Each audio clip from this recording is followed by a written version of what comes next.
আজ আমি একটা পেয়ারা আর একটা বিট দিয়ে বানাবো সম্পূর্ণ নতুন একটি আইটেম, গুয়াভা মকটেল। ভিডিওটি স্কিপ না করে দেখতে থাকুন।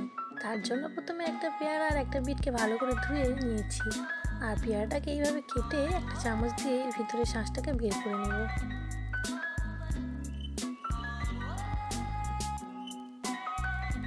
যারা এখনও আমার চ্যানেলটিকে সাবস্ক্রাইব করেননি, প্লিজ সাবস্ক্রাইব করে সাথে থাকুন। ভিতরের অংশটা পুরোটা বের করা হয়ে গেছে। এবার এটাকে একটা মিক্সি জারের মধ্যে দিয়ে দেবো, আর তার সঙ্গে দিয়ে দেবো ভেলি গুড়, আর বিটটাকে এবারে কেটে নেব। বিটটাকে কেটেও মিক্সির মধ্যে দিয়ে দেব, আর তার সঙ্গে দিয়ে দেবো একটা কাঁচা লঙ্কা, অল্প একটু লবণ আর অল্প একটু গুঁড়ো লঙ্কা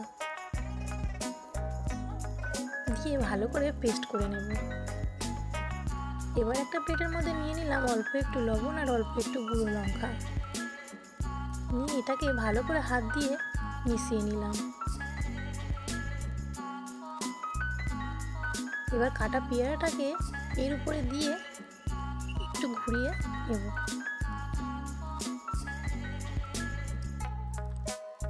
এবার মিশ্রণটাকে পেয়ারার মধ্যে ঢেলে নেব।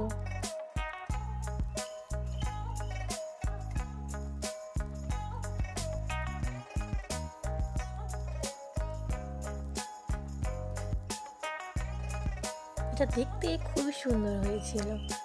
দেখতে যতটা সুন্দর হয়েছিল, খেতে কিন্তু তার থেকেও আরো সুন্দর হয়েছিল।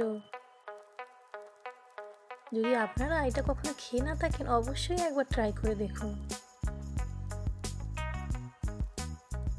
আর ভিডিওটি ভালো লাগলে লাইক করে চ্যানেলটি সাবস্ক্রাইব করে দিন। সত্যি